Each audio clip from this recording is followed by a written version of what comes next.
오는 7월 28일부터 음주운전 사고를 내면 가해자가 책임지는 부담금이 최대 1억 7천만 원까지 늘어납니다. 여기에 형사처벌, 피해자 배상과 합의, 운전면허 취소, 보험료 할증까지 음주운전 한 번에 말 그대로 패가 망신합니다. 오늘은 음주운전으로 생기는 형사, 민사, 행정적 책임에 대해 알려드리겠습니다. 음주운전 처벌은 혈중 알코올 농도 0.03% 이상일 때 적용되는데요. 70kg의 20대 남자가 소주 2잔을 마시고 1시간이 지났을 때 나오는 수치입니다. 음주운전 형사적 처벌은 1회 위반의 경우 혈중 알코올 농도 0.03% 이상 0.08% 미만일 때 1년 이하의 징역이나 500만 원 이하의 벌금, 혈중 알코올 농도 0.08% 이상 0.2% 미만일 때 1년에서 2년 이하의 징역이나 500만 원에서 1000만 원 이하의 벌금, 혈중 알코올 농도 0.2% 이상일 때 2년에서 5년 이하의 징역이나 1000만 원에서 2000만 원 이하의 벌금, 집점 거부의 경우 1년에서 5년 이하의 징역이나 500만 원에서 2000만 원 이하의 벌금, 2회 이상 위반했을 경우 2년에서 5년 이하의 징역이나 1000만 원에서 2000만 원 이하의 벌금 처벌을 받습니다.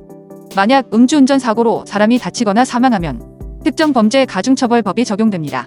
부상사고는 1년 이상에서 15년 이하의 징역이나 1000만 원에서 3000만 원 이하의 벌금, 사망사고는 무기 또는 3년 이상의 징역 처벌을 받습니다. 하지만 0.03%만 넘는다고 무조건 처벌되지는 않습니다.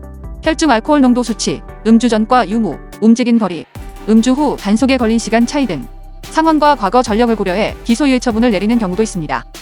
행정적 처벌은 형사처벌과 별개로 운전면허 정지와 취소에 대한 처분입니다. 음주운전으로 면허가 취소되면 특수면허를 포함해 갖고 있는 모든 운전면허가 취소된다는 점 꼭 기억하셔야 합니다. 벌점 100점으로 인한 100일간 면허 정지는 혈중 알코올 농도 0.03% 이상 0.08% 미만인 상태에서 단순 음주와 대물 사고를 일으켰을 때 해당합니다. 하지만 벌점이 1년간 121점 이상, 2년간 201점 이상, 3년간 271점 이상일 경우 면허가 취소됩니다. 면허 취소 1년은 혈중 알코올 농도 0.08% 이상에서 단순 음주 1회와 측정 거부 1회일 때 해당됩니다.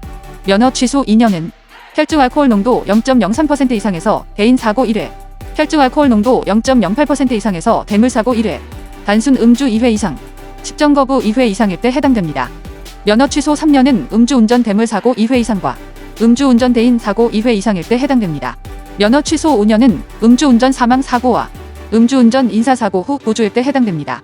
이런 행정처분도 상황에 따라 기소유예를 받는 경우가 있고 이의 신청, 행정심판, 행정소송을 통해 운전면허를 구제하는 방법도 있습니다. 그리고 행정처분은 도로에서만 적용됩니다. 아파트 주차장 같은 법이 규정한 도로 외의 곳에서는 면허가 취소되지 않습니다. 민사적 책임, 교통사고 가해자가 됐을 때는 사고 피해자에 대한 손해배상 책임이 생깁니다. 그래서 모든 차량은 피해자의 손해를 보장하기 위해 의무보험에 반드시 가입해야 하고 보험금 지급 액수까지 법으로 규정했습니다. 지금까지 음주운전 사고 가해자의 경우 의무보험금 한도 1억 7천만 원에서 1,500만 원만 부담했었습니다. 하지만 올 7월 28일부터는 보험금 한도 1억 7천만 원에 대해 전액 본인 부담하도록 개정되었습니다. 다시 말해 의무보험의 보호를 전혀 받지 못합니다. 이미 자동차 종합보험에서는 음주운전 사고에 대한 자기 부담금을 1억 5천만 원으로 지정했습니다. 그래서 어떤 경우에서는 3억 2천만 원까지 자기 부담을 져야 할 수도 있습니다.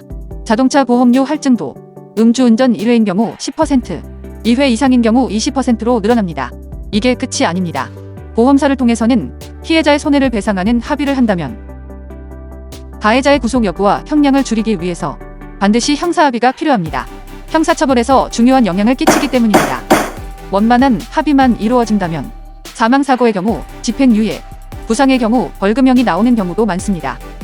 음주사고 가해자의 경우 경찰 조사 대응, 재판 회부, 민형사합의, 처벌 불원서, 탄원서 제출, 반성문 작성, 운전면허 구제 등 혼자 감당하기 어려운 상황에 놓이게 되고 음주사고 피해자의 경우는 보험사와 합의 후 후회를 하는 경우가 상당히 많습니다.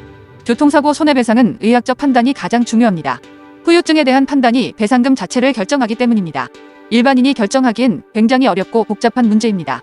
음주운전 교통사고는 가해자와 피해자 모두 반드시 전문적 지식을 갖춘 전문가와 상담을 통해 사건을 진행하셔야 하고 특히 피해자의 경우는 반드시 의학적 지식을 갖춘 전문가와 충분한 상담을 나누시길 권해드리고 싶습니다. 오늘 방송이 마음에 드셨다면 구독과 좋아요 그리고 안전운전 당부드립니다.